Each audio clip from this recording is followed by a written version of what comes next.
Is not an alien force already among us? That's one small step for man, one giant leap for mankind.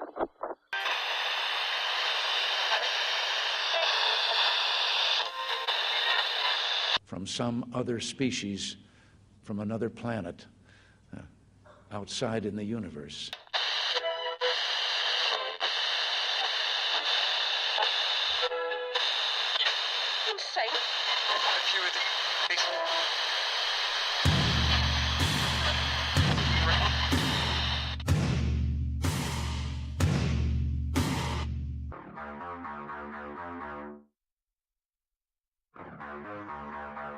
Welcome to S4.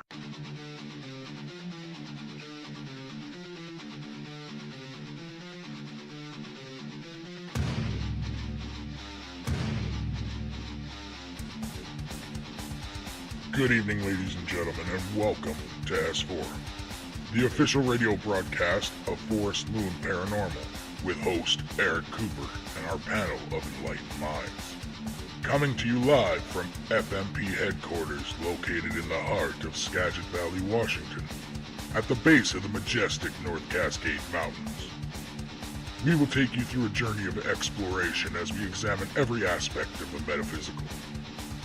From spirits, UFOs, Bigfoot, and conspiracies, to grounding, protection, astral travel, and everything in between, leaving you with a better understanding and comprehension of the world around you, and the entities that inhabit it.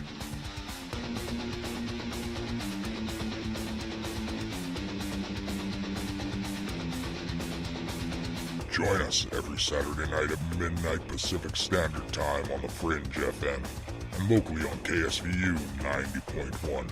Remember to check out the Forest Moon Paranormal Facebook page and join in the discussion.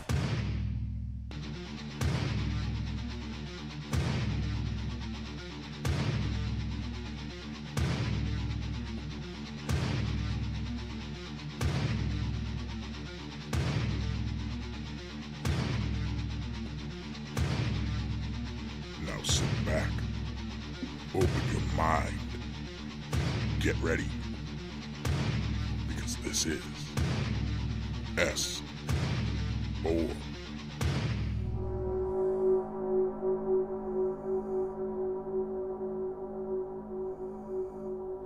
You know what? I just love that at the end of this intro. It's just awesome. It reminds me of, I don't remember which alien movie it was, but it does. So good evening or morning, depending on where you are, and welcome to S4, the voice of Forest Moon Paranormal, coming to you live, well, generally from the FMP headquarters in the beautiful but nasty and rainy mountains of Concrete, Washington. But tonight we are actually in Seattle, in a hotel, as my mate was attending a conference today. So we are remote tonight in a hotel in really bad neighborhoods up here, or down here.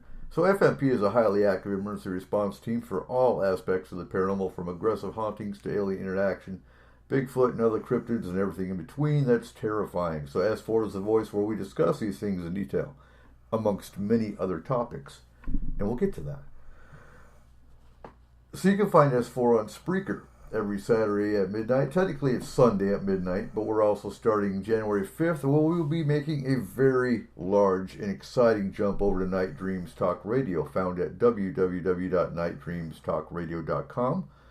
We're also on terrestrial radio for our local listeners through KSVU 90.1 FM locally from 10 to midnight on Saturdays, with our pre-recorded shows that go, of course, we go live right after the pre-recorded shows. So all the December shows I have to give to Irma this week, so you actually start listening to the December shows.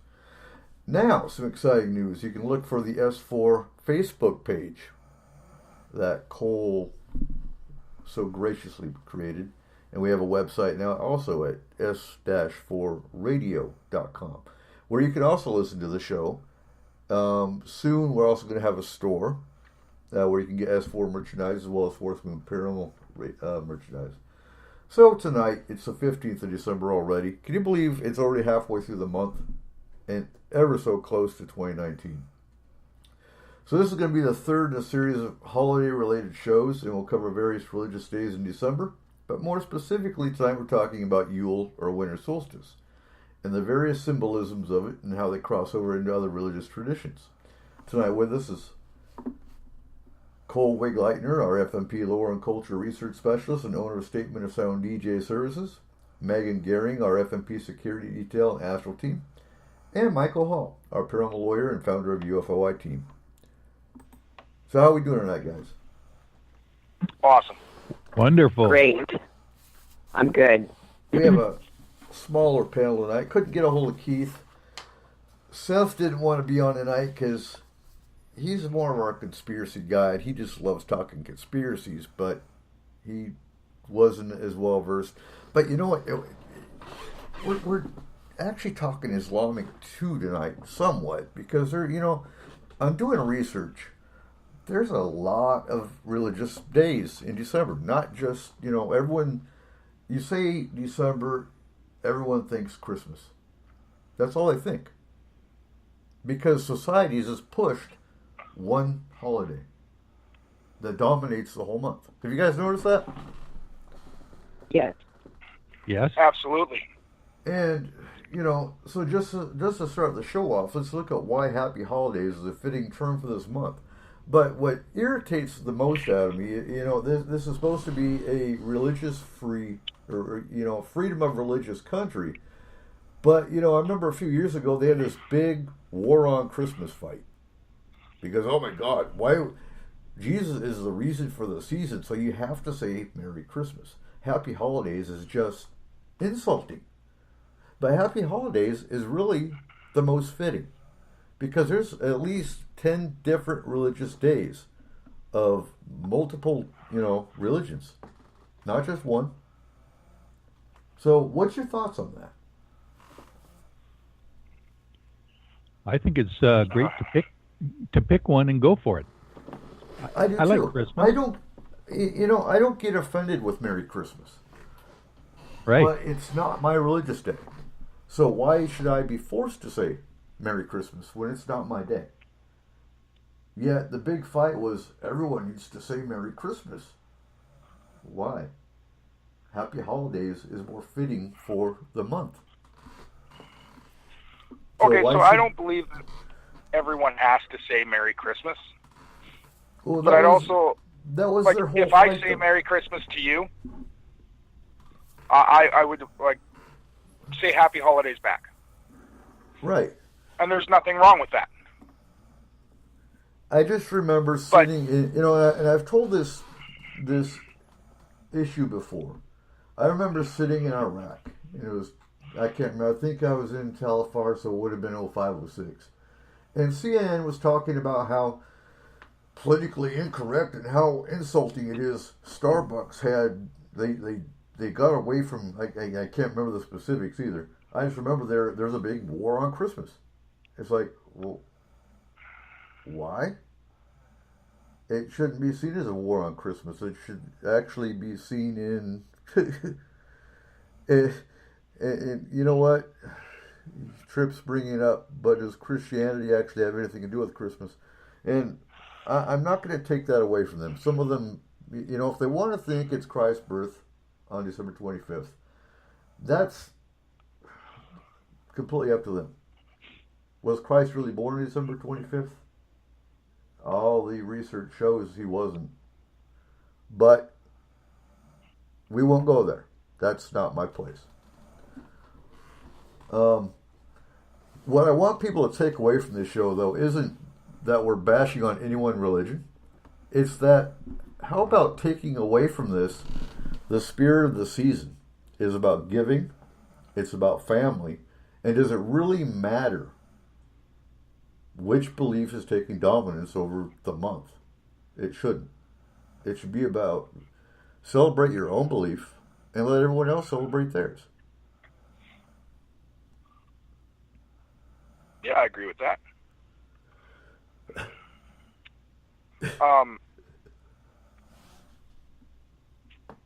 And The don't way mind we me, were always taught. I'm just reading the comments in the chat. No, go ahead.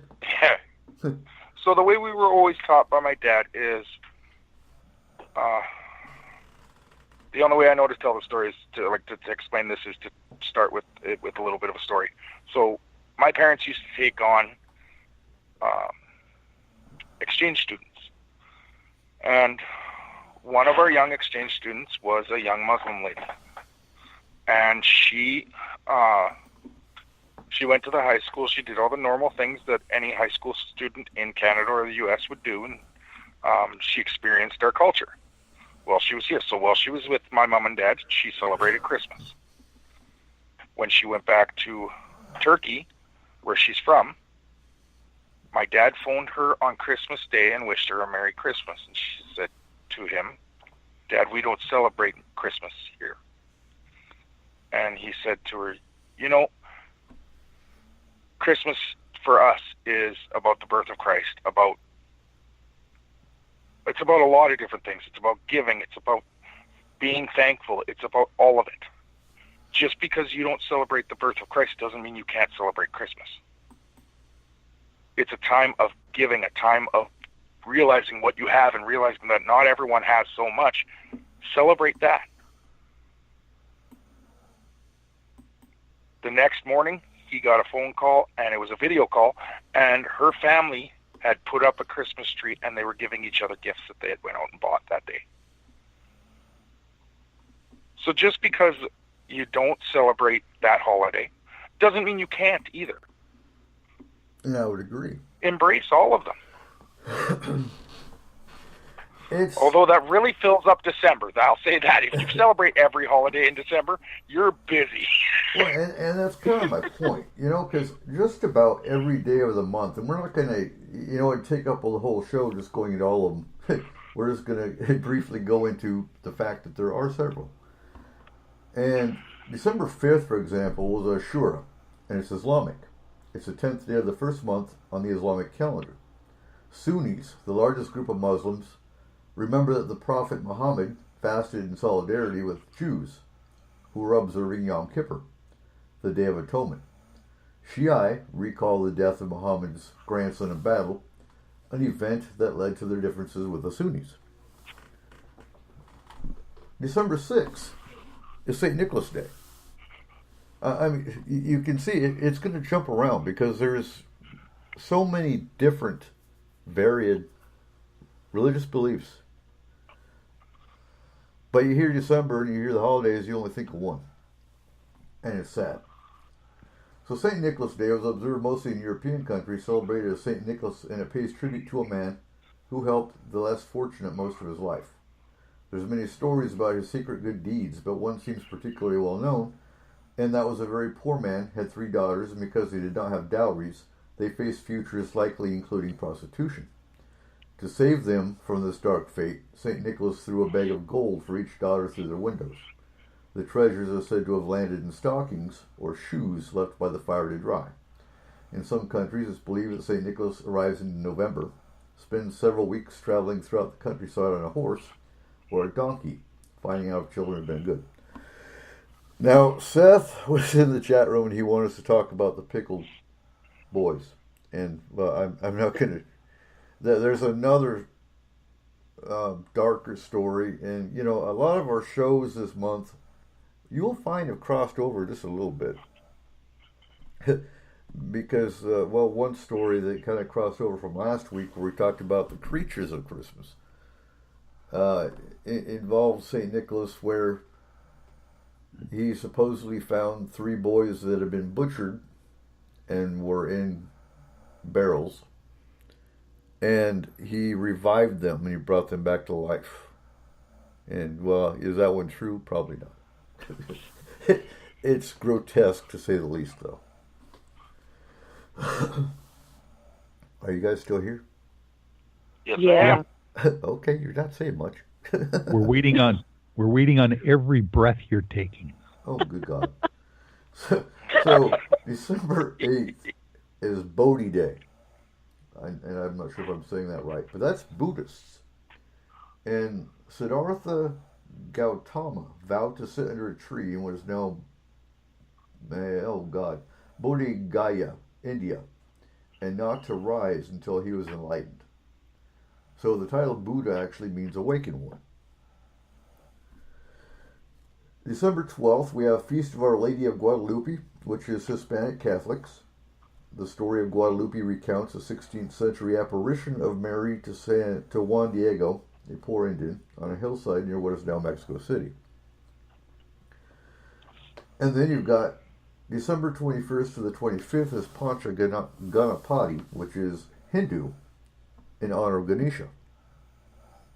And of course, December 21st is Yule, winter solstice for Zoroastrians. This 22nd is Yule, or winter solstice for all pagan traditions. And actually, it varies. Each year depends on it bounces between the 21st and the 22nd. So December 25th is Christmas, which is the Christian holiday of Jesus' birth, who they believe is the Son of God. This December holiday is celebrated by over 2 billion people worldwide through family gatherings, gift exchanges, special masses, caroling, which we'll talk about caroling, and infamous Christmas decorations, which we'll discuss some of them too. December 26th is Boxing Day, popular in Great Britain, Canada, Australia, and New Zealand. Some sources say that Boxing Day became a holiday because servants traditionally worked on Christmas Day, but had the following day off. Since their employers gave them a gift following their service, it says that church alms boxes, where people donated money and items for the less fortunate, were opened and distributed the day after Christmas, creating a new December day. Then the tradition expanded to include service people, such as mail carriers and tradesmen. Today, many people have Boxing Day off, where it's celebrated, and the growing post-Christmas sales have marked it as a major shopping day. I think that the sad part about most of these days is the commercialization of them, and it takes the special meaning of them away. What do you guys say? So actually, you know, the best story, the best question I ever got about Boxing Day was? What's that? My wife's entire family down here in Washington asked me why we celebrate the sport of boxing the day after Christmas. And they were serious. Yeah. Well, would it be safe to say, and this is going to sound stupid maybe, but is Boxing Day kind of the equivalent of Labor Day? Oh, interesting. Yeah. But we also have a Labor Day. So it's... That's that whole being nicer thing. Right. So, but like what we used it for is to box up all the things that you already own that you got for Christmas. Yeah. It was a day to take off that you had off that you could do that and set up your new items that you received as gifts. So Seth is saying in the chat room, he thinks what makes it Christmas is the energy that we all put off. I think the good and bad combines and just puts this all around feeling in the air. Whether or not you help an old lady across the street or flip a dude off in traffic. I think that it all is just magnified. I think we all feel out the vibe. The positive aspect comes from that feeling of hunkering down in the cold with a good movie and hot cocoa. Being with family. The bad comes in the form of bill collectors getting their last blow in your wallet, suicide, and loneliness. It all just stews. I'd agree with that. You know, and we've discussed global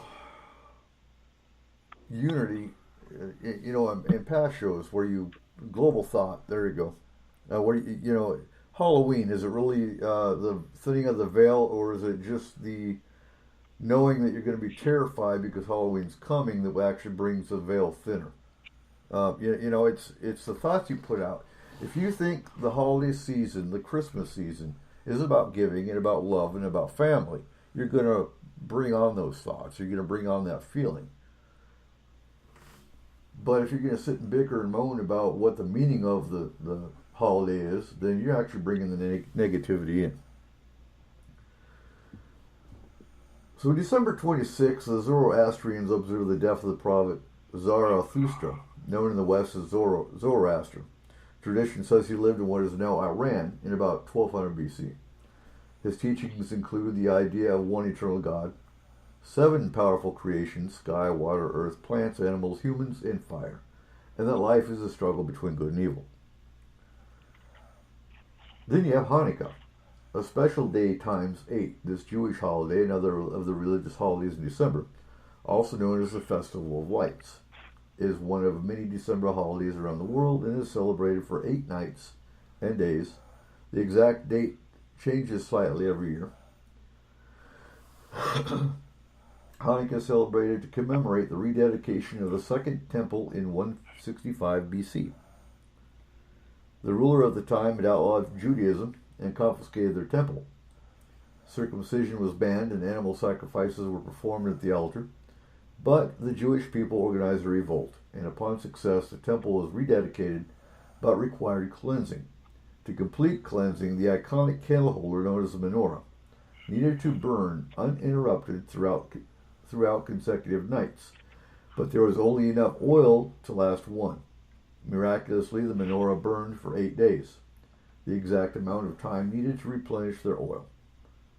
Today, for this holiday in December, special rituals are held on each day, represented by a branch on the menorah. The 9th and middle candle is higher than the rest, and is there in case you actually need the light of a candle, since it is forbidden to light the others for practical purposes. Next, we have Kwanzaa. This young holiday in December is less religious and more ideological, and strives to reconnect individuals with their African culture. Created in 1966 by Maulana Karim, a professor of African Studies, activist and author, Kwanzaa is celebrated from December 26th to January 1st. It's derived from the Swahili word meaning first fruits of the harvest. Each day of Kwanzaa is dedicated to a principle that Karim believed represented the best within communities. These principles are unity, self-determination, collective work and responsibility, cooperative economics, purpose, creativity, and faith. Karim originally created as an alternative for the black community, as a unique way for them to celebrate themselves versus in imitating dominant society.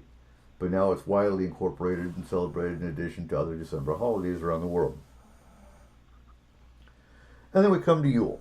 So Yule is sometimes referred to as the Merry Month, with its festivities lasting throughout December. For many contemporary pagans, the Yuletide often begins with Krampuslauf on December 6th. It draws to a close on New Year's Day or Twelfth Night on December 31st to January 1st. So Krampus is a wild horned trickster who roams from house to house, bringing gifts or punishments based on children's behavior. If you want to know more about Krampus, well, we talked about him last week. We sure did. He's representative of the unpredictable spirit of nature, whose vagaries bring both good and bad to human communities.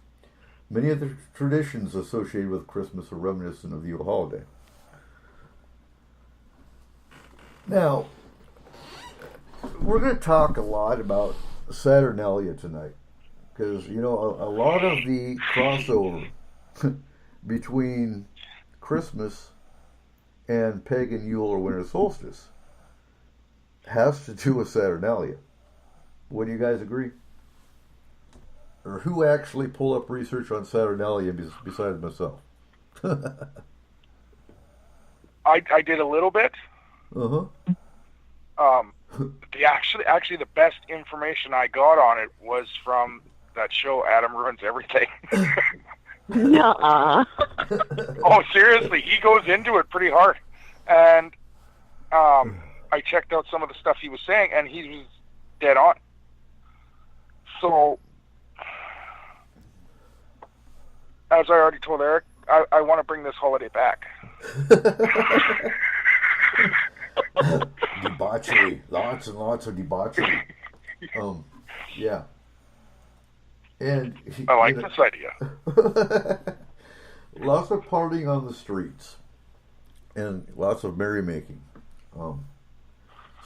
So Saturnalia was a lawless, drunken time in Rome where literally anything was okay. This was the original purge in which laws were suspended for a brief stretch of time.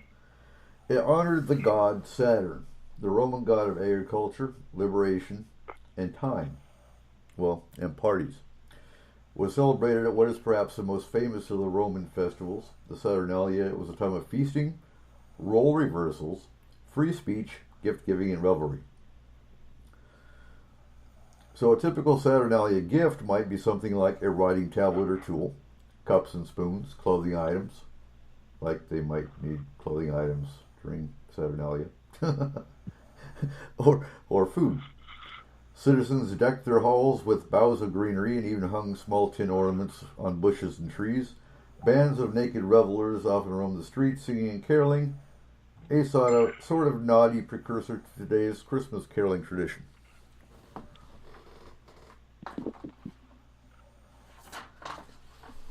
They would also walk up to houses of the rich and demand that they feed them with their best food and wine, or they would take them out into the streets and beat them. Right. And so we hit most of these major holidays, and I want to bring up the ban on Christmas, because that really intrigues me.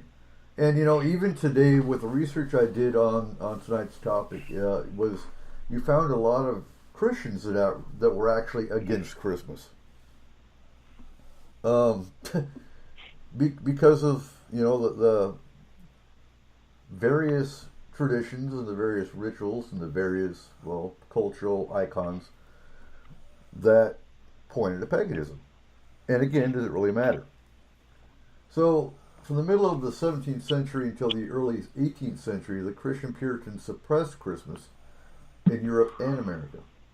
The Puritan movement began during the reign of Queen Elizabeth in England, 1558 to 1603. They believed in strict moral codes, plenty of prayer, and close following of the New Testament scripture. So as the date of Christ's birth is not in the Gospels, the Puritans thought that Christmas was too strongly linked to the pagan Roman festival and were opposed to all celebration of it, particularly that lively, boozy celebration inherited from Saturnalia. God help us all if we can't have a little fun, but yeah. In 1644, all Christmas activities were banned in England. This included decorating houses with evergreens and eating mince pies. The celebrations of Christmas was even banned by law in Massachusetts in colonial days. From 1659 to 1681, anyone caught celebrating Christmas in the colony would be fined 5 shillings. That's a little rough. Ain't it? No, I couldn't tell you how much 5 shillings is. I have no idea, but I don't know. What do you think? You could probably buy a candy bar for 5 shillings. Well, if you had those 5 shillings from then, now, right, probably about 10 grand at least.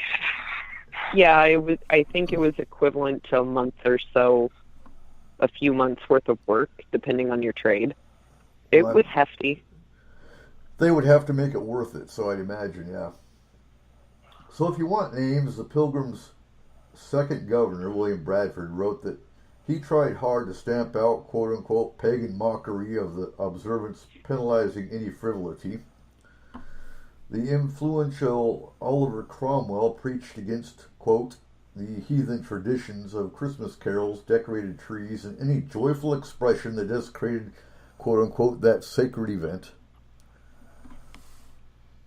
In 1659, the General Court of Massachusetts enacted a law making any observance of December 25th other than a church service a penal offense. People were fined for hanging decorations. That stern solemnity continued until the 19th century, when the influx of German and Irish immigrants undermined the Puritan legacy. So you're going to blame the German and the Irish.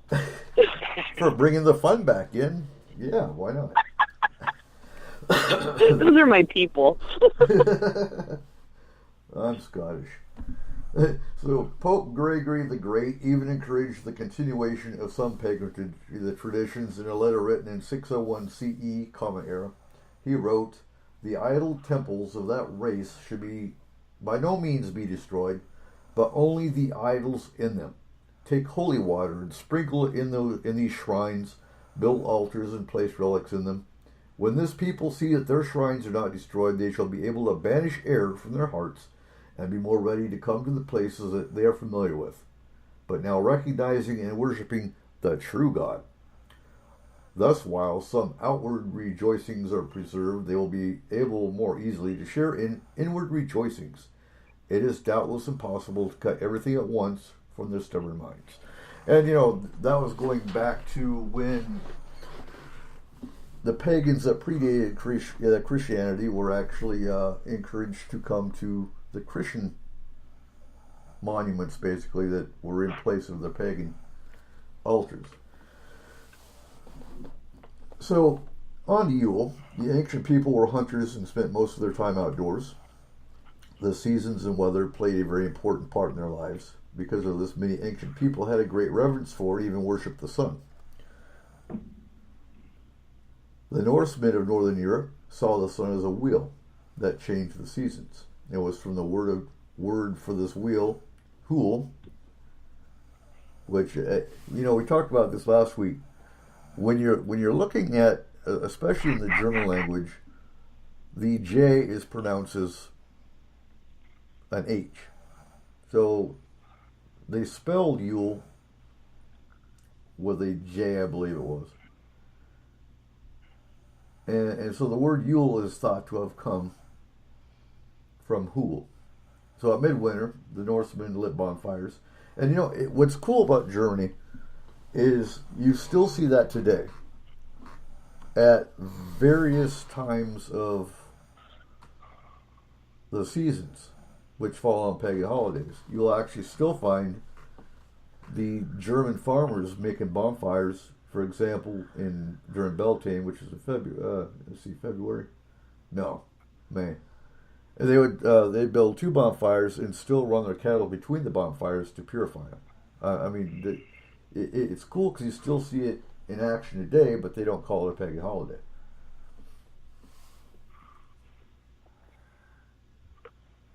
Interesting. Yeah. Wow. Kind of like go ahead. Kind of like pre-cooking your meat or something? Running the cattle through the fire? No, they don't run through the fire. They run between two bonfires. Between them. Yeah, there you go. Kind of like They braising. made a convection oven. There you go. Kind of. It cooks evenly.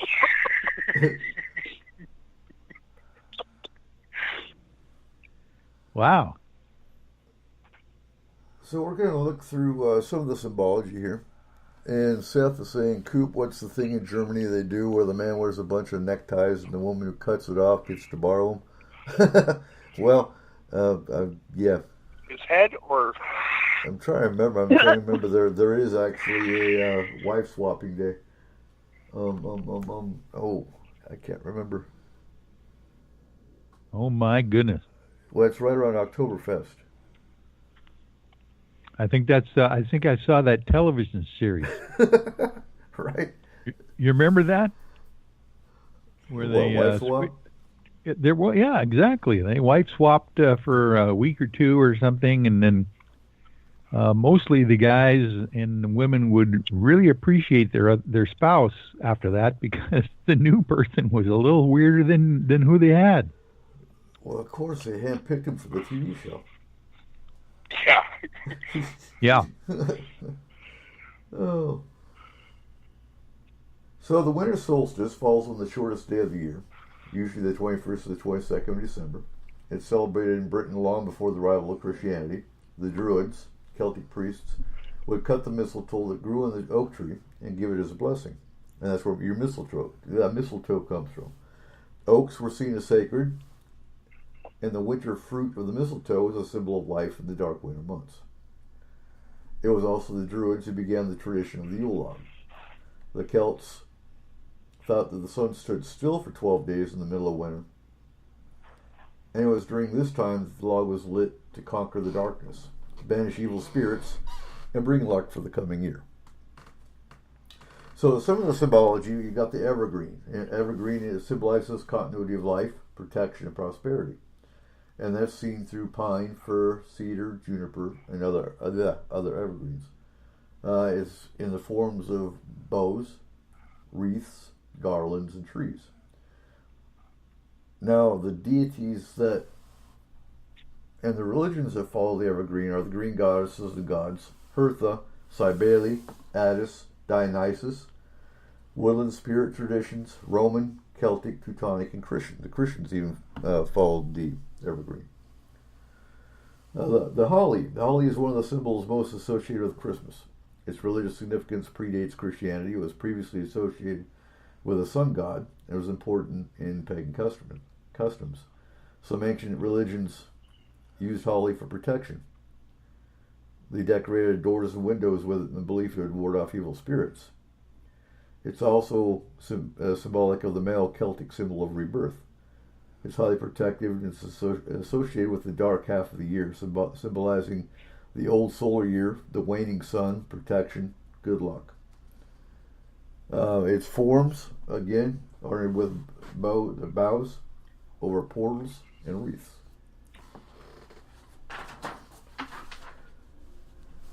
The divine that uses it is the Holly King. We're going to get to the Holly King and the Oak King here in a little bit. Old Nick, Saturn, Bacchus, wood spirits, and the Holly Boys. The traditions that follow it are the Romans, the Celtic, the English, and the Christians. For Christians, the red berries represented the blood of Jesus Christ as he died upon the cross, and the sharp-edged green leaves, which are associated with the crown of thorns. Then we get to the ivy. Now, who remembers the song, The Holly and the Ivy?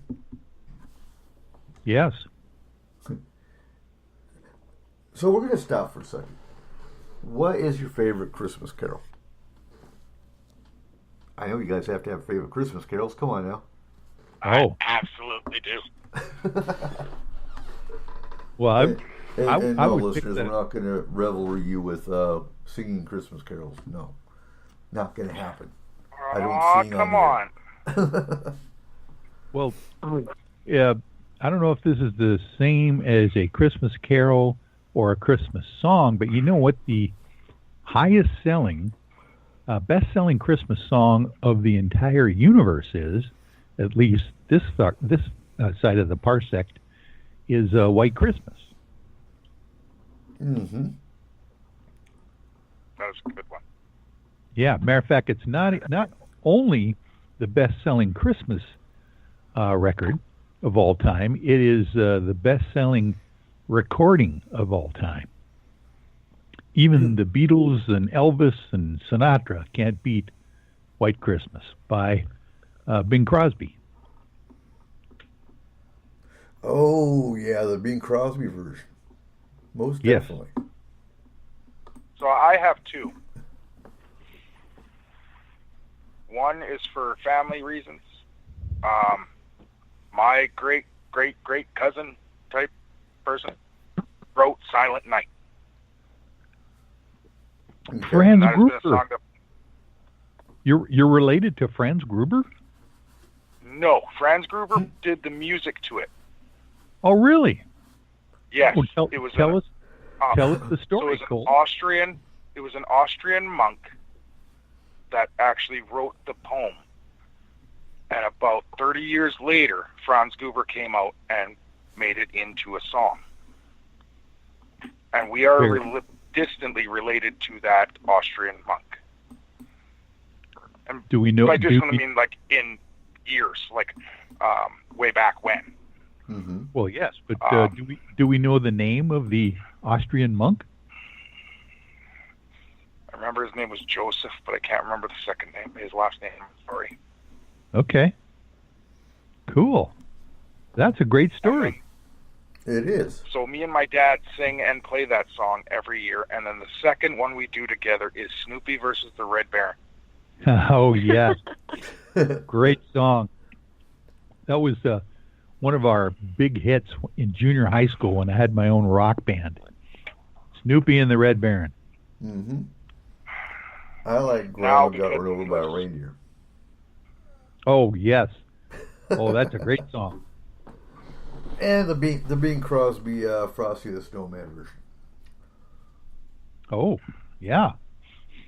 No, not Bing Crosby, Burl Ives. There we go. You know, Oh, Burl Ives actually lived in Anacortes.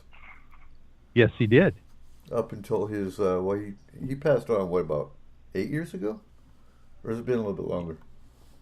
Could be just a little longer. Okay. My wife just looked up the name of our cousin. It was Joseph Moore. Oh, great. And he lived in Salzburg, Austria. Yeah, okay. That sounds familiar. It does. So, Megan, what's yours? Oh, hi. Yeah, no, okay, so I'm a huge Silent Night fan, but also it has military meaning for me because I love the story of the soldiers basically taking armistice for Christmas Eve. And so I take that is the night of silence because both sides were honoring the holiday. And that actually goes with mistletoe. Mm-hmm. Because so I believe it was the Norse. Might have been the we'll get to that. I think it was either the Norse, might have been the Romans, but there was one culture that used mistletoe, and their enemies actually, if there was mistletoe present, they actually stopped fighting. Yeah.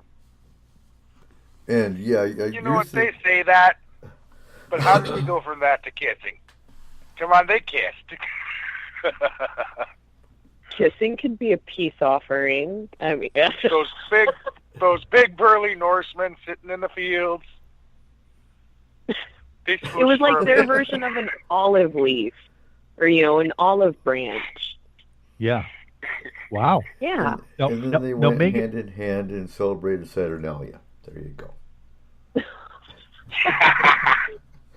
So yeah, I love Silent Night because of the military meaning behind it, and I'm a big what's the Jingle Bells? That's a fun one, and then Olking Winslow, Winslow, and that's a German song, and I don't know, I like the song behind it. So that's an old one. I'm not sure if people are familiar. And no, I'm not going to sing it. I'm not even going to try. No. We don't sing on. We don't sing on S4. Every once in a while we'll do a poem reading, but we don't sing on S4. I'm not going to sing. Next week on S4. No, Cole's going to sing next week on S4. Yeah, no. Now, Megan, are you talking about the Silent Night version that came from the World War I battle in 1914, where the German and the English soldiers stopped at midnight and sang Silent Night together? Do you remember that story? Yeah. Isn't that wonderful? That is an amazing story. I think you, being our ex-military member, should, and of course Coop as well could probably chime in. Tell that story, because that is just a wonderful story that's true, by the way, and I just thought it was an interesting idea. Yeah, no, it was absolutely beautiful.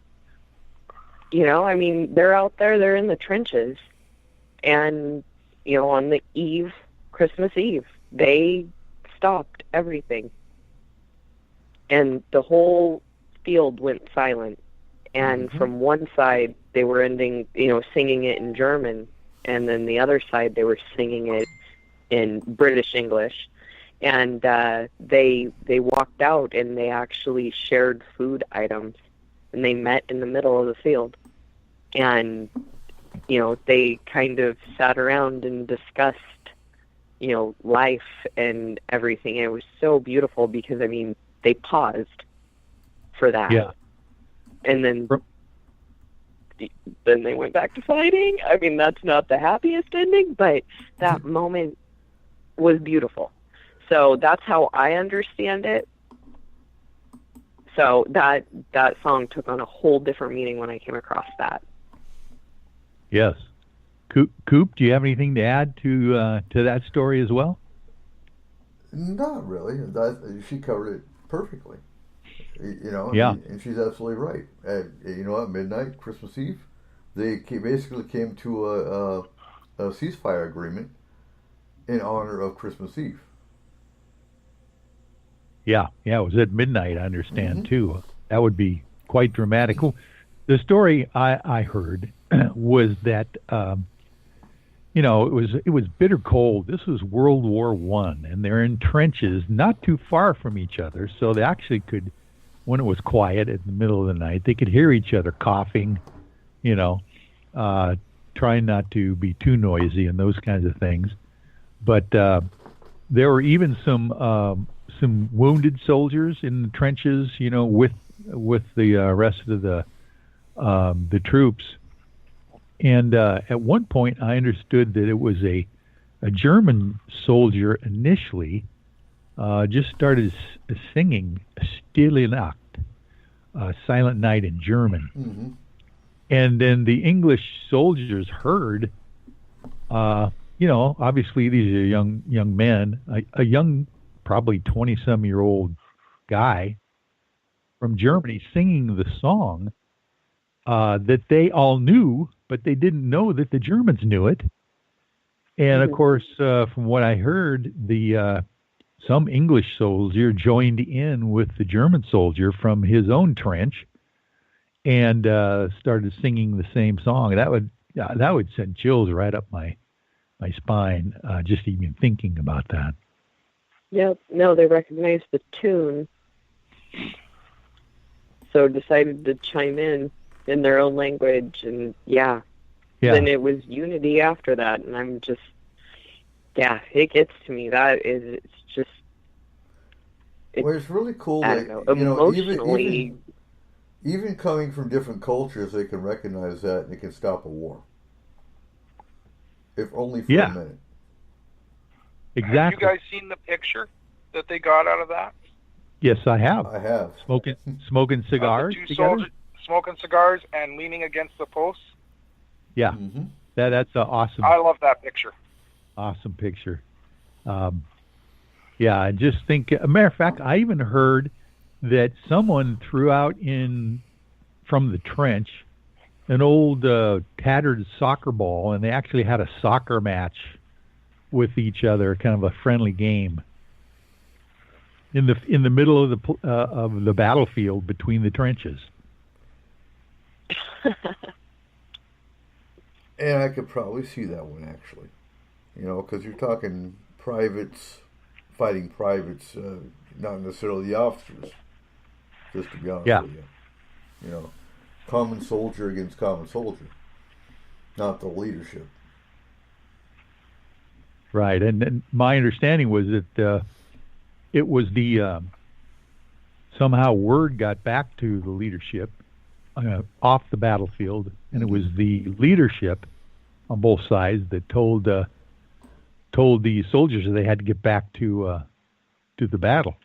It wasn't if it would have been left up to them, they would have just pretty much forgot about the war. Yeah. Right. And I could completely see that today. I mean, if that was to ever happen, it'd be the common soldier, be the enlisted that would be the ones having a soccer match instead of fighting, and the colonel going, "What's going on here? We got to get back to killing each other. I want my next rank." You know, and that's exactly what would happen. You know, because when you have a lieutenant colonel that's been promised his full bird if he takes his battalion to Iraq, for example, well, you know, it doesn't look good when his battalion's not fighting properly because it's Christmas time. He's not going to get that full bird. So, yeah. The year end is coming soon. He's got to get something done for his promotion. Yeah. Right. You know what would be fun is if Cole could give us the actual story of his relative Joseph Moore and Franz Gruber, and how that song was actually put together, and how that came about in Germany at that one point. I don't know if Cole, if you know that story, how Franz Gruber took your relative's poem and turned it into. So we don't know actually even why he wrote that poem. Over the years, I've heard my dad and my uncles talk about it, and it's been a constant joke. The guy was a monk, so Silent Night, vow of silence. Very nice. He was That's interesting. Singing out his frustrations because he couldn't talk. Yeah. That usually comes out after the second whiskey bottle. And then Franz Gruber, we honestly don't know how he got a hold of it, because most monasteries in that time would not have allowed those type of papers and those poems to leave the monastery until the person was dead. And as far as we know, it had been only 15 years. And from what we know... In other words, 15 years after his death? No, after he wrote it, that Franz Gruber turned it into a song. Oh, I see. Okay. And he wasn't a monk. Technically, yeah, so he was still alive, which would have not been after his death. Allowed.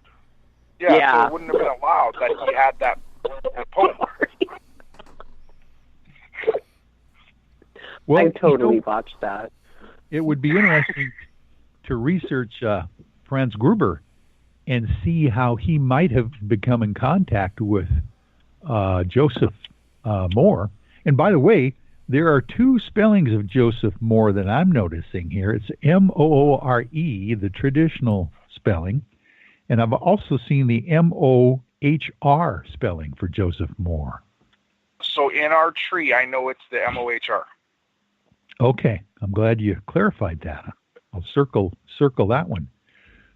So the traditional story goes that Franz Gruber was a Protestant pastor of a church in Germany when their small, I guess, church organ broke down just before the holiday Christmas service, and he was kind of figuring out what he needed to do for the Christmas Mass celebration. And fortunately, I guess Franz Gruber could play the guitar, so he thought he would compose at least a Christmas song, since they didn't have the organ to do all the traditional Christmas music, and came up with somehow the words of Joseph Moore, and put them to that tune that we all know of Silent Night, and performed it that very first Christmas Eve in church. I thought that was a pretty cool step. I mean, I don't know. I think a German pastor back then that could play the guitar was pretty awesome too. And my wife actually just found more. Wonderful. So apparently, more. They were they were friends. They were friends. Okay. Yes, Joseph Moore went out on missionary missions. Or is that what you say? Yeah. Missionary trips? Nope. I just pulled up an article that says that too. Yeah, and at the time, Franz Gruber was a school teacher. Oh, wonderful. Well, that even clarifies that. Tell us more. So he was also the church's choir master and organist, and he set the poem to music. He composed the melody in just a few hours, and the song was sung at midnight mass in a simple arrangement for guitar and choir. Oh my goodness. Yeah. Just in a few hours. Isn't that interesting? That brings up a wonderful movie in my mind. Which one? Yeah. No, and so actually... Oh, sorry. Well, the movie is just in my mind. I don't know. I've never seen it, but I can imagine some small musical choir member, Franz Gruber, and at the last minute trying to put something together, for the choir. That would be cool. So I found out how it became mainstream, technically. Oh. Yeah, are you interested in that? I think so. Okay. So several weeks later, a well-known organ builder, Karl Maracher, arrived in Oberndorf to fix the organ at St. Nicholas Church. When Maracher finished, he stepped back to let Gruber test out the instrument. So, knowing that he had Silent Night already composed, he planked out the melody on the organ, and basically this Karl Maracher was so impressed that he requested copies of the music, including the words to Silent Night, which was just a poem at that time. And he took it back to his own alpine village of Kapelingen. And there, the Rainiers and the Strassers heard it, and then it became a mainstream song. That is how it entered into the carol aspect.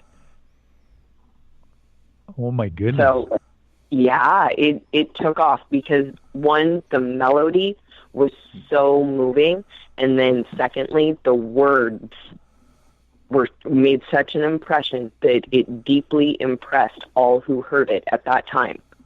I mean, this is in, what is it, 1818? 1818. This is in 1818, and a song like that comes out. Yeah, so, of course, it naturally took off. All who heard it were captivated by the story of Silent Night. Wow. So there you go. Gosh, and we are honored to have Cole Wigneitner on our show right now, who is a relative of Joseph Moore. I think that's fantastic. And actually, Joseph is one of our main family names. You can't go through a generation of the Wigleitners without having a Joseph in the family. Oh, wonderful. Interesting. Oh, I found more information. Okay, so the Strassers spread it through Europe, and the Rainiers actually brought it in 1834 to the United States. Oh, my goodness. Yeah, so the Rainiers, the group from the organ repair guy, the town of Kapling, the Rainiers took it from there, and in 1834 it was first performed in the United States, sung in German, in New York Trinity Church. So, wow. And in 1863, nearly 50 years to the date, it was eventually translated into English. So, yeah, and then it was used as a Sunday school hymn. So relatively new when it comes to time. Yeah. It is. You know, Google is amazing. Ain't it? Yeah. So it's already, tonight's going quick. It's actually already top of the hour. So it's time for a break. So when we come back, we're going to continue our discussion of various symbols of the holidays, what religions cross over. So stay tuned for hour 2 of S4. Well, hello there. Us here at S4 would like to remind you out there that the UFOI team weekly meetings are broadcast live on Facebook from Denny's, where America eats, each Monday night, 6 to 8 p.m. Pacific Standard Time at UFOI Team on Facebook. The UFOI team's gear, product store, and newsletter are located on their website at ufoiteam.com. To contact the UFOI team with your sightings report or a paranormal story, send an email to theufoiteam@gmail.com. Keep looking up and tell us your story. Are you intrigued by Paranormal Talk Radio? You'll love the new Paranormal Radio app from TalkStream Live. You'll find a great selection of talk shows covering UFOs, ghosts, strange phenomena, and much more. Download the Paranormal Radio app now and start listening to the very best in paranormal talk entertainment, including the network you're listening to right now, the Paranormal Radio app, free in Google Play and the iOS App Store. Hello, my name's Cole Wegleitner with Statement of Sound DJ Productions. We do mixing, monitoring, recording, and editing for all your audio needs. For our local listeners in the Skagit area, we are taking bookings for your 2019 events and parties. We have a wide array of music from any genre. Please allow us to help you make these memories last forever. Contact us at 360-999-2830 or on Facebook at www.facebook.com/SOSDJPro. Who were the real ancient Egyptians? What is it about ancient Egypt that captivates us all? The critically acclaimed series Magical Egypt is back with all new episodes. Let Chance Gardner and company take you on another adventure through Magical Egypt in the new series Magical Egypt 2. Magical Egypt 2 attempts a forensic reconstruction of the science of the ancients through a study of ancient aesthetics. Also, the best researchers and authors in the field like John Anthony West, Graham Hancock, Laird Scranton, Robert Duval, Lon Maladuquette, Aaron Cheek, and more join together to explore the topics of the esoteric and the hidden messages of the ancient Egyptians. Just go to magicalegypt.com right now and put in the code word FRINGE and get 10% off any download or order, including the groundbreaking original Magical Egypt series, as well as the new episodes in Magical Egypt 2. Also, check out the great work and the companion series at magicalegypt.com. Click the banner on the Fringe FM or go to magicalegypt.com and use the code word FRINGE and get 10% off your order today while it lasts. Forest Moon Paranormal is a non-for-profit emergency response team that handles all aspects of the paranormal, helping you, your family, friends, and community since 2004. Whether you're having a problem with hauntings, spirits, Bigfoot, other types of cryptids, or UFO activity. Maybe you're just unsure of what's bothering or terrifying you. Or maybe you're just afraid of criticism and disbelief. FMP is here for you. We handle cases globally and locally from our headquarters in Skagit County, Washington. We never accept any form of payment for our services and are 100% confidential. You can find us on Facebook under Forest Moon Paranormal. You can private message us for assistance or just come join in the discussion and become part of our growing FMP community. Hey Fringe FM listeners, did you know that when you're on the road with limited data or no Wi-Fi available, you can still listen to every minute of the Fringe FM by calling 701-719-3971. No smartphone app or internet needed. Saves your data plan and no extra cost if you have unlimited minutes. Call 701-719-3971. That's 701-719-3971. Listen to the Fringe FM on any phone, anytime, anywhere. Have you always wanted your company or organization advertised on the radio, but thought it was too expensive or wouldn't reach enough customers? Let S4 be your platform for your radio advertisement needs. Now accepting advertisements and promos for the 2019 year. Contact us at 360-999-2830 for more information and pricing. Or check out our website at www.s-4radio.com. All right, welcome back to S4. So tonight's our third of the holiday series. Hope you all are enjoying tonight's discussion. You can also find the archives at our Spreaker site and on the S4 YouTube channel for all the shows you missed in the last 2 years. Anyway, back to the show. So we brought Seth in because he had some stuff you wanted to add in. So what you got for us, Seth? All right, well, I want to let the Muslims rest assured that they actually really could have a Christmas tree up, and they wouldn't be committing what they call shirk, which means appropriating religion to anything other than God. Now, what I mean by that is Muslims have a set rule where they won't celebrate anything of any other religion because they feel like it is taking away from the worship of God. Now, it is in that Muslims do not think of Jesus as the Son of God, and it makes sense as to why. But I'm not arguing for or against, but I'm going to explain something.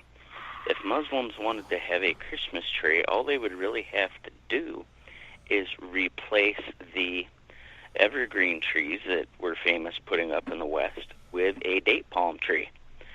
Now, in the Quran is the only religious book that has an entire chapter dedicated to a woman, which is Mary, the mother of Jesus, who they consider a prophet. And he is also mentioned by Muhammad by name several times when he talks, and that's why they say, don't draw a picture of Muhammad. And Muhammad says, don't do to me what you did to my brother Jesus, and he refers to Jesus as his brother. But in the story of the Islamic conception of Jesus Christ, Gabriel comes to Mary, just like in the Bible, except after she's pregnant, she is in not necessarily a mosque, but a temple. Because at the time, Islam, was still being established. It was just straight up Judaism then. And so Zechariah looks after her in the temple, and he makes sure she's okay, but food miraculously appears to her the whole 9 months she's pregnant. And he says, how are you getting that? You're closed in here. And she says, God is delivering it to me. So you fast forward those 9 months, and she's ready to have this baby. But the thing is even in today's terms, if a woman shows up and has a baby in her belly and there's no father around, they're going to catch all kinds of hell. So she runs into the desert, and she's scared. And finally, her water breaks. She starts to give birth, and she's under a date palm tree. So she gives birth to Jesus under the date palm tree. And God tells her, don't fear. You're not going to say a word. If you believe in me, you are going to be completely silent. You are not going to say anything. Don't speak. Don't just go into town carrying the baby. Don't say a word. So he makes water come from the bottom of this date palm tree and makes the dates actually move in the tree down to her so she can grab them. She eats and she drinks from the base of the tree. She carries the baby back to town. Everybody sees her, and she's got this new baby, and everybody's saying, where's the father? You've shamed your family. Where's the father?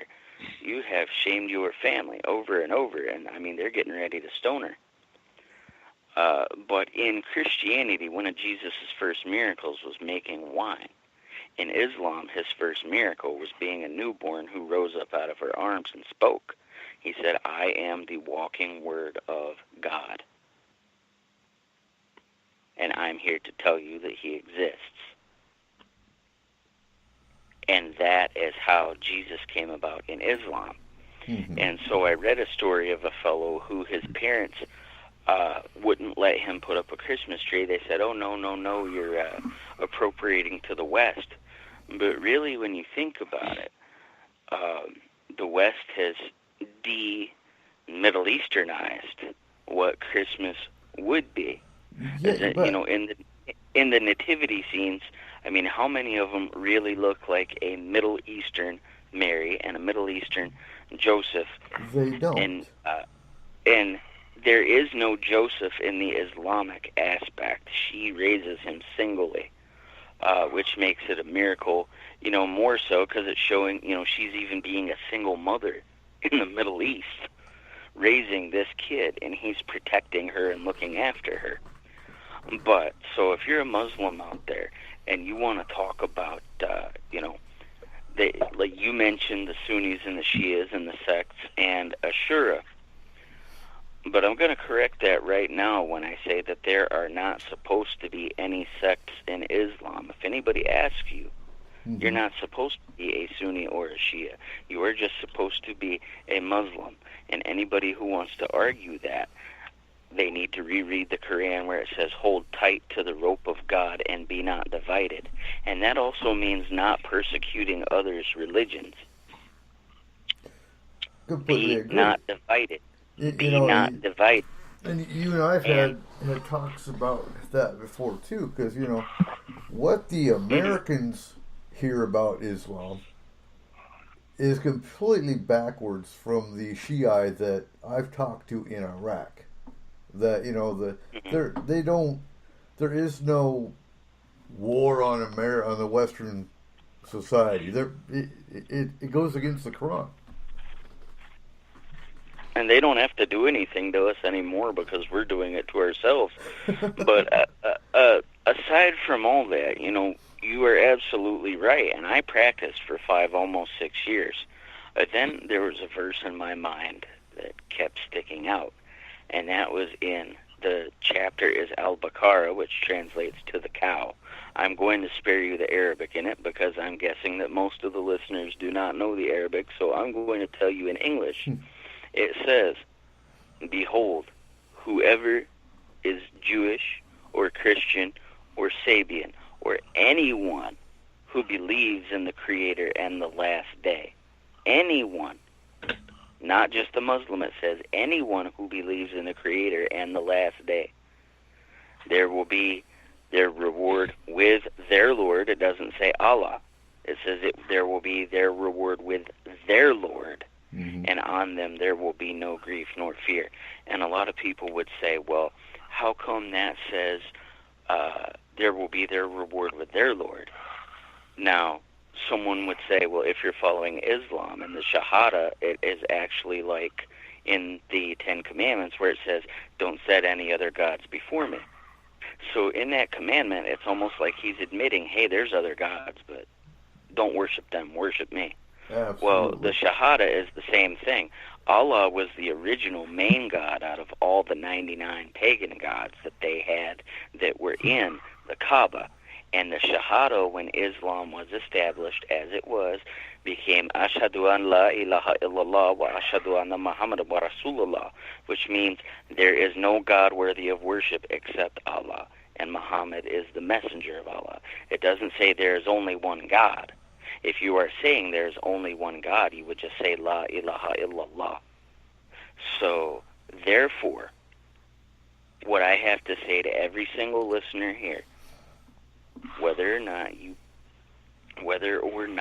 believe in one thing or another, your personal spiritual relationship with the other side on the ethereal plane, on this plane, or the astral plane is your business. You are the CEO of your life. And when it comes to saying Merry Christmas or Happy Holidays, someone is saying, hey, I'm thinking about you. I want you to have a good time. Now, there may be someone in public who says, you know, they correct you if you say Happy Holidays. You know, that's been on Christmas cards since forever. You can find Christmas cards from the 1940s that say Happy Holidays or Season's Greetings. Or now, I just look at Krampus cards from the 1800s. Exactly. But on these cards, you know, no one's telling me, hey, it's December, go, you know, take a long walk off a short pier. Nobody's saying that. So it's all about unity. And the only war on Christmas are the people who are too busy being negative to remember what the positive aspect is of the season. And that's no matter what walk of faith you are, no matter what sexual orientation you are, you should be able to walk into any religious institution and put your head down for a minute and take a breather. And, you know, that's what also sets Forest Moon Grove and Forest Moon Paranormal apart, because I know that you can approach any FMP, FMG clergy member and take a breather and take time out. So I want to let every listener of S4 and every member of Forest Moon Paranormal know that I am available as an interfaith licensed member of the clergy in the state of New York to help you assist with any transition, leaving a faith, entering a faith, or questioning your faith. But remember, you are in control. It isn't your argumentative uncle who's going to show up on the holidays, who's in charge of your destiny, or your parents. They're your parents. You live with them, love them, respect them to, however you want to, but it's your life. Live it and love it. And that's what this season is about. Absolutely. And with that, Let's jump in at Christmas carols. Where did they come from? Does anybody remember? I always thought they came from people singing for money. They came from wassailing. Do you want to tell us about wassailing, Cole? Okay, so. There's debauchery. So, I honestly don't remember where it started, though. So, the church attempted to curb pagan practices and popular customs were given Christian meaning. So, carols that had started as pagan songs, and I actually have an entire pagan Yule songbook. That predates most of these songs that we sing today. So the carols that had started as pagan songs for celebrations such as Midsummer and Harvest were taken up by the church. By the late medieval period, the singing of Christmas carols had become a tradition. So the tradition of Christmas caroling actually began as a tradition of wassailing. In centuries past, wassailers went from door to door, singing and drinking to the health of their neighbors. The concept actually harkens back to pre-Christian fertility rites. Only in those ceremonies, villagers traveled through their fields and orchards in the middle of winter, singing and shouting to drive away any spirits that might inhibit the growth of future crops. So they did two different kinds of wassailing. One was for the orchards. If they planted a new orchard tree, they would actually come through and basically sing to the trees. And they would pour some wassail, which is a hard siding, onto the roots. In some cultures, they would take a wassail-soaked toast and put it in the tree branches. And that was supposed to bring fertility to the orchards and make for a good harvest.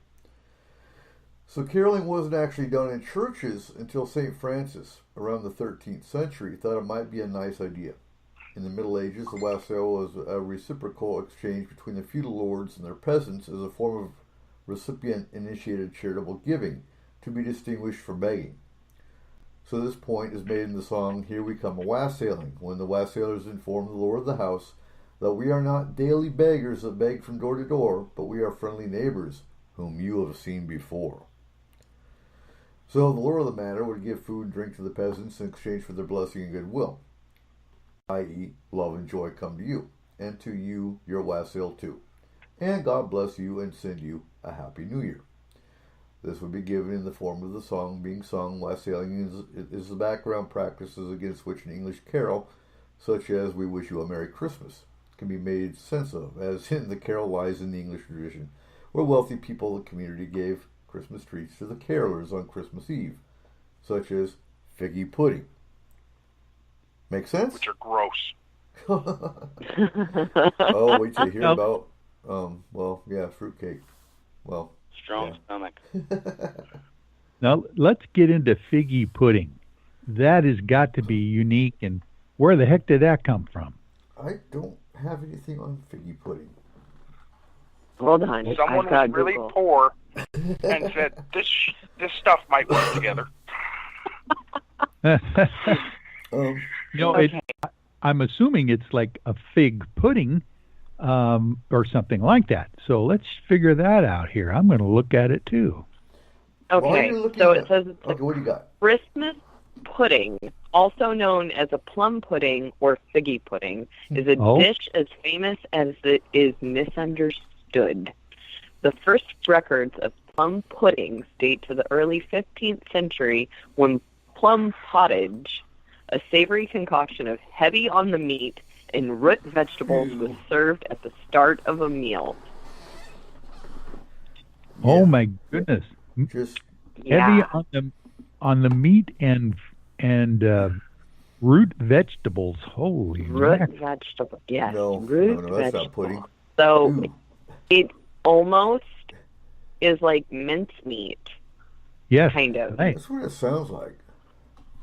So yes, Christmas pudding has its roots in medieval English sausages when fat, spices, and fruit the best preservatives of their day, of course, because, I mean, I make homemade sausages, and that is a really great way to preserve a mass amount of meat. It makes sense to me. So basically, they take sausages and grains, vegetables, and pack them into animal stomachs and intestines so they would keep as long as possible. The first records of plum pudding date to the early 15th century, when the pottage was basically the meal start. That way you would get sustenance and filled up, and then the rest of the meal was just a bonus. Yeah. That So, just doesn't sound good. Makes you want some Yep. old world sauerbraten, doesn't it? right? Currywurst. Oh, currywurst is delicious. It Okay, is. It okay. is. But anyway. It is. I have an affinity for German food. Oh, so do I. I miss Germany. The And- four Oh, B's I- and me. I gotta say, the Christmas market in Germany is phenomenal. They know how to do Christmas right. But yeah, that's where a lot of traditions came from. How do they do it? Tell us about it, Coop. Well, it's very cultural, and through research, Germanic lore is actually where a lot of the Christmas tree lore comes from. Now, bearing in mind, you'll find a lot more pre-Christian Egyptian that actually used the palm tree. Kind of like Seth was saying with Islamics. They can use the palm tree. They can use, they use the evergreen a lot in bringing back the sun, as in the big solar wheel in the sky. Because remember, Ra was a sun god in Egyptian lore. So they were bringing back the sun, and the light bringing is the main dominating factor of Yule and winter solstice. You're going from the shortest day and the longest night to finally the sun is going to start coming out longer and longer until we get to spring. And that's what the winter solstice and Yule are all about. Because what is the sun but the bringer of life? It brings back the harvest. You wouldn't have a harvest without the sun. You wouldn't have life without the sun. So those cultures were bringing back the sun. Now, and getting to the Christmas tree, you'll find, Christbaum, or the Christmas tree. You also have the Osterbaum, the Easter tree, which is kind of cool. They like trees. Have you ever seen an Osterbaum?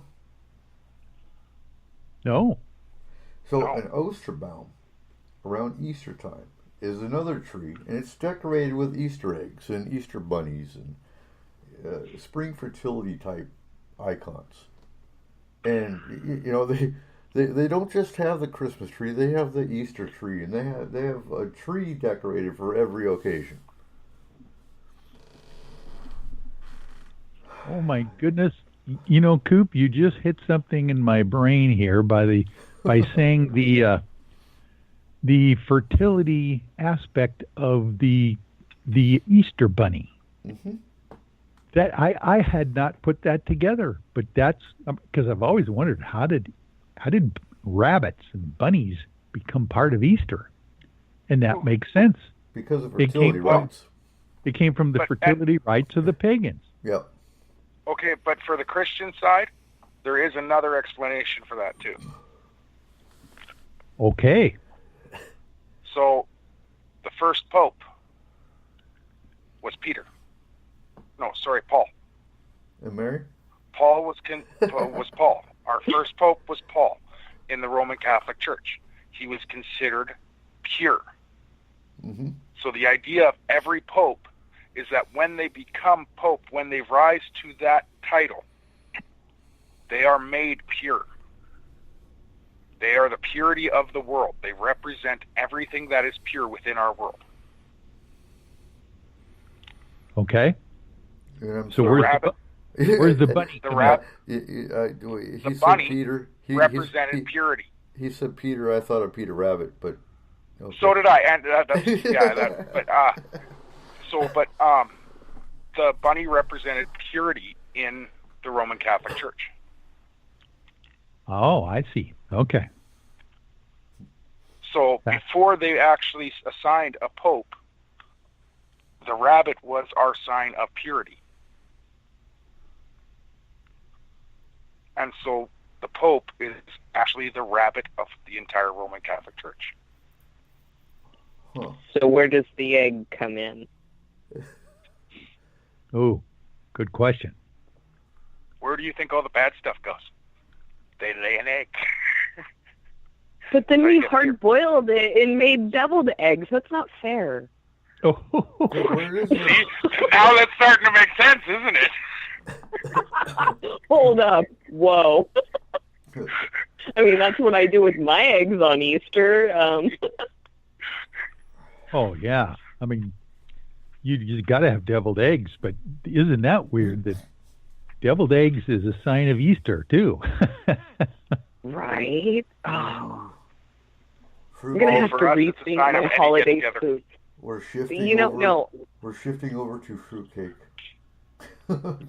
Yeah. No, all of this Christmas research that has been done and last show and then the research I did for this show, I'm traumatized. My childhood is ruined. Yeah. Ruined. It's okay. You'll be able to relax next week for Roundtable. I can't wait. So, fruitcake has become the stuff of a legend.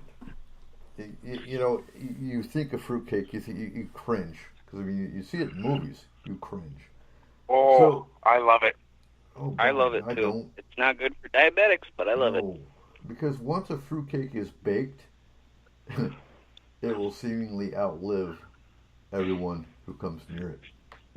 That's apocalyptic. You should be pushing that, Coop. That's post-apocalyptic food. That's, Walking Dead food. Preppers. Twinkies. Preppers and fruitcake. Yeah. Yeah. Coral, Dad, you fruitcake, Coral. So, stories abound of fruitcakes from winters past, magically appearing in the pantry to surprise everyone during the holiday season. What's interesting about the fruitcake is that it actually has its origins in ancient Egypt. There's a tale in the culinary world that the Egyptians placed cakes made of fermented fruit and honey on the tombs of their deceased loved ones. And presumably these cakes would last as long as the pyramids themselves.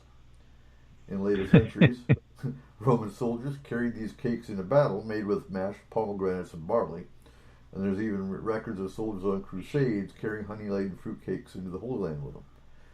And I'd imagine, I haven't researched any of this, but I'd imagine they could use fruitcakes as weapons if they really wanted to. I was thinking that, a weapon and food. Throw the other half. Okay, so gift giving. Wait! Before you leave fruitcake. Oh, go ahead. Yeah. Have you ever heard of pemmican? Yes, I have. Pemmican is basically like fruitcake. I mean, it's made with fruit and meat, but it can be preserved for almost ever, and that's how many of the pioneers survived the winter with pemmican. Actually, it's interesting. Let me read a little bit this to you. Pemmican is a concentrated mixture of fat and protein, used as a nutritious food. It was an important part of Native American cuisine in certain parts of North America, and the word comes from the Cree word pemmican, which itself is derived from the word pimi, or fat or grease. This is a Native American recipe for preserving food, basically, and I had heard that pemmican was very similar to fruitcake. No, it's not, and it sucks. It's horrible. So you like Cole? You like fruitcake, but not pemmican, in other words. Yeah. I've So- had pemmican that was actually made in the traditional way, Yes. and it's no wonder we're dying out as Native Americans. I'm It's sorry, but like that's just wrong. shredded beef jerky brick cake. So good That you weapon. get Kind at of a thing. gas station. And- Yeah. I think that you traditionally used some blueberries in there as well for preservative, also. And also for flavor, supposedly. It did Yeah, like the preservatives that they used also added flavor to them. Oh, and they used cranberries, chokeberries, currants, those kinds of things, combined with berries up near we are. Yeah, I understand that kind of combination will last forever. I mean, you just put it in your backpack and carry it around with you. Yeah, but there's a difference between lasting forever and tasting good. Yeah. I do have a fruitcake story. Okay. So Right. we have a family friend who bought a house in my hometown of Drumheller, and the house was built in the early 40s, and it had a cold storage underneath the kitchen floor, so built into the ground. And in that cold storage, they found, I believe it was 1948 fruit cake from the Sears catalog. Awesome. It like on the packaging, it said from the Sears catalog. Oh, that's classic. That's before It nutrition didn't look requirements. bad. We were too scared to try it, but it didn't look bad. Ew. You might break a tooth on it though. No, like it was soft, and it was like it just came out of the oven type thing. Okay. Oh, wow. You know, speaking of a soft fruitcake, has anyone ever tried the Costco fruitcake? Yes, it's great. Yes. You know, I'm not really into fruitcake so much, but I tell you what, that Costco fruitcake is incredible. It's soft, it's moist, it's heavy, but it's really good. Yeah, You know little that the- slices, and it's wonderful. The Costco pumpkin pie has its own Facebook page. Oh, Perfect. I'm gonna have to go to Cash and Carry and Concrete and get me a fruitcake. Yeah. Yeah, I mean, if you just take a look. So most of our locals that are listening know about Cash and Carry, but Dave is the owner of Cash and Carry, and he goes to Costco, and that's his whole premise of his store is he goes to Costco and brings it into a store, and he breaks it apart so he can sell it individual, or if you want the whole thing at Costco prices, you can get it. So he's going to have Costco fruitcake. You said cash and carry, huh? Yeah. Well, my family was responsible for that one. The Skaggs family. Oh yeah. Yep, them, Safeway, Albertsons, and Payless. Whoa, Mhm. sounds like there's a story in there. Oh yeah, there's a story there. That's my mother's maiden name. But I have one here for you. You said that it lasts forever. There's a family. The fella died a couple years ago, but he kept with him, passed down in his family. His name was Morgan Ford, and he was the proud caretaker of the family heirloom. Get this, 137-year-old fruitcake, passed down by 3 generations of Fords before him. A round, dark brown slab, lovingly stored on a glass compote dish under a tight-fitting lid. Lovingly stored. That just doesn't sound right. You know, The gift that keeps I on think- giving. I think year 150 they should pop that open and take a bite. Hey, So during the apocalypse, you can be guaranteed that whatever happens, cockroaches will survive and your fruitcake will survive, but humanity will perish. And Twinkies. Well, Twinkies too. We saw that in Zombie Apocalypse. Well, at least the cockroaches will have fruitcake and Twinkies to live off. I mean, that's right. They'll have a feast. Yeah. Exactly. Anyway, Exactly. we've got to move along. Gift giving. So, real quick, gift giving essentially came from Saturnalia. You know, doing the research, some people think the gift giving came from these three wise men that brought Jesus gifts. No. Saturnalia predates Christ being born. And in Saturnalia, the Romans gave gifts between Saturnalia and the Calends and during the Middle Ages. French nuns gave gifts of food and clothing to the poor on St. Nicholas Eve. Interestingly, up until around the early 1800s, most people exchanged gifts on New Year's Day, not on Christmas Eve. And it was typically just one present, rather than the massive collection of gifts that were inundated with each year in today's society. And that's really where it comes down to the commercialization. You know, kids go on YouTube and all of a sudden have a list of Christmas gifts they want. On YouTube. It's like, seriously? No. No. So, You know, we couldn't do it on New Year's Day now. no. You know how many people in the United States are hung over on New Year's Day? That just wouldn't work. Right. Yeah, but Too everybody many, sleep in. Too many football games going on. Oh. Now, before the show ends, because I know we only got like 20 minutes, I want to bring up the Christmas ham. Does anyone know where the Christmas ham... Who eats Christmas ham on Christmas Day? Ooh, I yeah. eat Christmas ham. Absolutely. It comes from pigs. It does. But you know why? Yeah. So the Christmas ham, or the Yule ham, is a traditional dish that's associated with modern Christmas and historical Yule. The tradition is believed to have begun among the Germanic peoples as a tribute to Freyr, a god in Germanic paganism associated with boars, harvest, and fertility.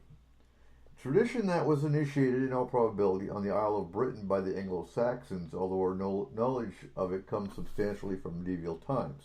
In ancient Norse tradition, however, sacrifice carried the intent of imploring Freyr to show favor in the new year. So, have you ever seen the picture of the boar's head with the apple in the mouth was carried into the banquet hall on a gold or silver dish to the sounds of trumpets and the songs Yep. of Yes. minstrels? So a boar was often sacrificed to Freyr, a Norse fertility god, whose symbols included the boar. He was gifted with a golden boar by the dwarves and it pulls his chariot. The best boar was brought into the hall, and the men swore unbreakable oaths on it, and then it was believed that because the boar heard the oaths, Freyr heard them as well, and after it was sacrificed, it was roasted and eaten. And there you have the Christmas ham.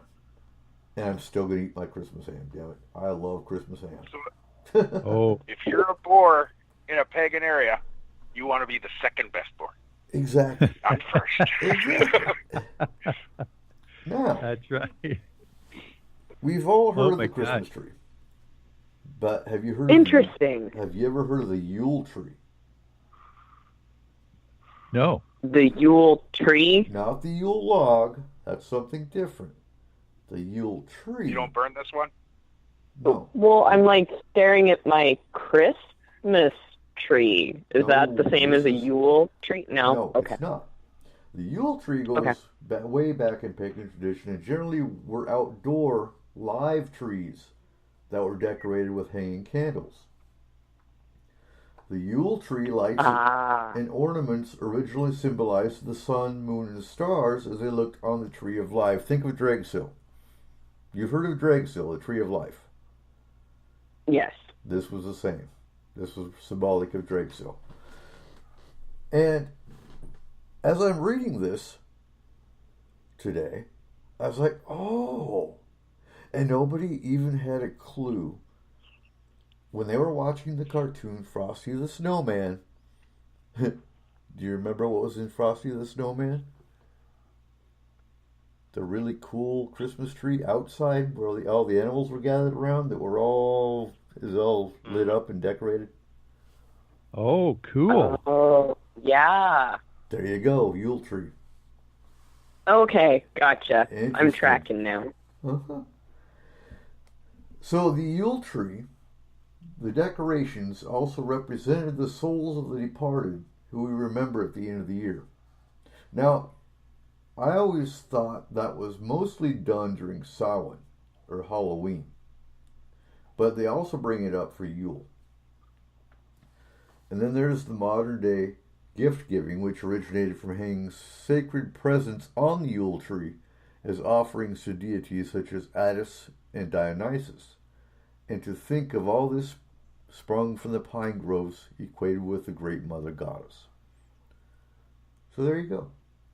Something different from your Christmas trees. Okay.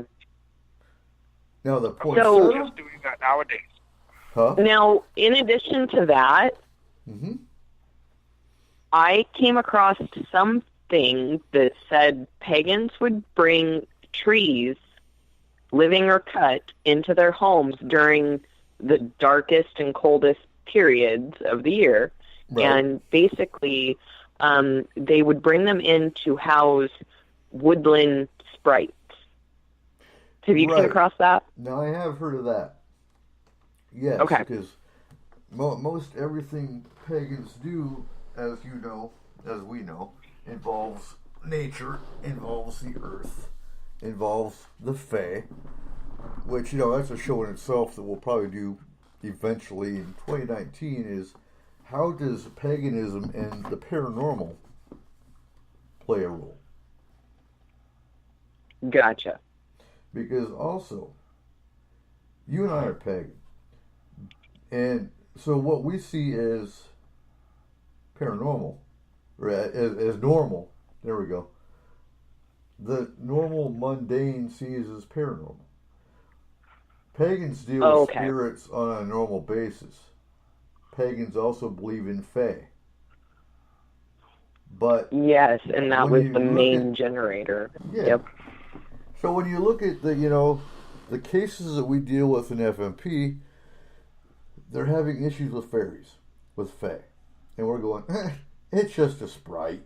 And they're going, well, get rid of it. Okay, not a problem. We do. But we don't see sprites as a problem because we deal with them on a daily basis sometimes.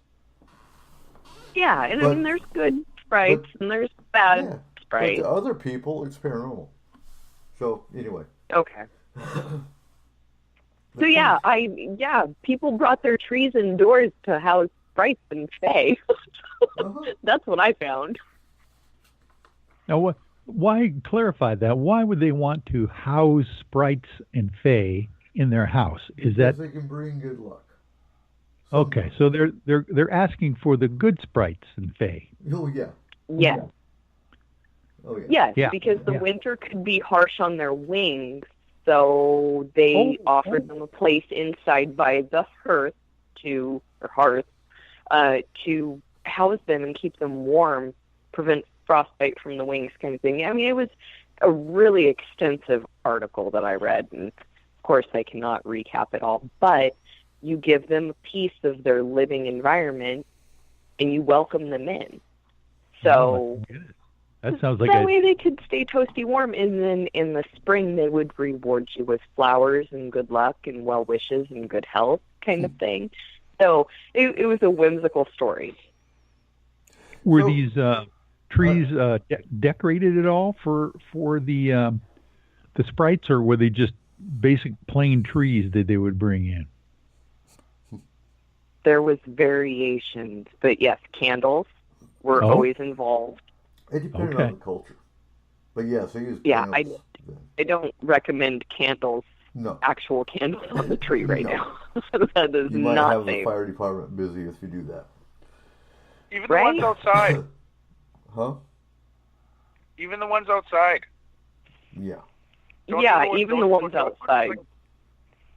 Now, I'm going to throw some trivia in there because they're Kayla's commenting that, so I wonder if that's why almost every town has an outdoor Christmas tree in the center of town and does a lighting ceremony. And that's a very good point, and there's tradition to that.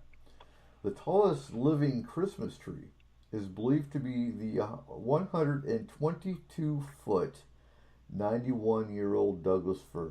And where was that at? Woodinville, Washington. I was going to say somewhere here. Yep. Wow. How tall again? 191. 122 foot. Oh my goodness. So that is huge. So Washington State takes credit for the tallest outdoor Christmas tree in a town. So it's still living then, sounds like. Oh, I don't know what year I pulled that up. Probably not. It's probably chopped up and put in someone's stove by now. Oh. Wow, that's impressive because, every year, Rockefeller Center scours the country for the best Christmas tree that they can transport there. Mm-hmm. By a helicopter, I think they take this thing cross country or whatever and deposit it there at the Rockefeller Center. That would just think what they would do with a 128-foot, tree. Holy mackerel! Now I'm going to bring up some facts here. So President Franklin Pierce, 1804 to 1869, arranged to have the first Christmas tree in the White House during the mid-1850s. But President Calvin Coolidge actually started the national Christmas tree lighting ceremony on the White House lawn in 1923. I found that kind of interesting that, the modern Christmas tree tradition, it dates back to the 16th century. But you will find within the last, 100, 200 years, that it's actually become popularized by our government. That's because they figured out they could make money off them. And now they're $60 a pop. Pretty much. Yeah. And I've got a whole list of references that I can always share later. Because I can't remember how many million acres there are in America just dedicated to Christmas tree farms. So there is a huge, like you said, there is a huge money to be made off this holidays. It really goes back to commercialization. So we're actually coming down it's the last 10 minutes of the show here. The bottom line with tonight's show is to show some of the traditions done, where the symbols come from. But what you need to take away from this, pagan or not, this is the dark of the year. And if you look at all the cultures that we've discussed, there's a real similarity between it is the dark of the year. Many of these cultures that recognized, whether it was the solstice or Yule or Christmas, was bringing back the sun. Now, whether that was the son of God or a solar wheel in the sky, it was a celebration. It's been, the dark of the year has been since the beginning of humankind. The sun was always the hope of rebirth. It brought crops, and in essence, life. It's a depressing time for some.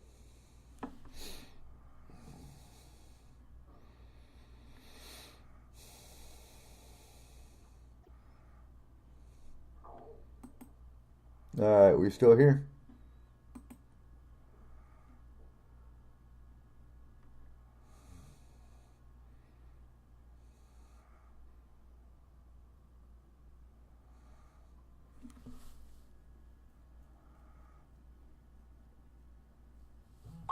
All right, we still here?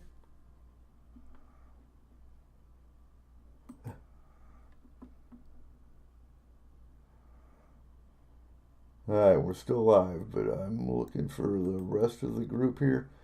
And yes, folks, I'm very sorry. Isn't available right now. Sorry, but there's no more room to record messages. All right, folks.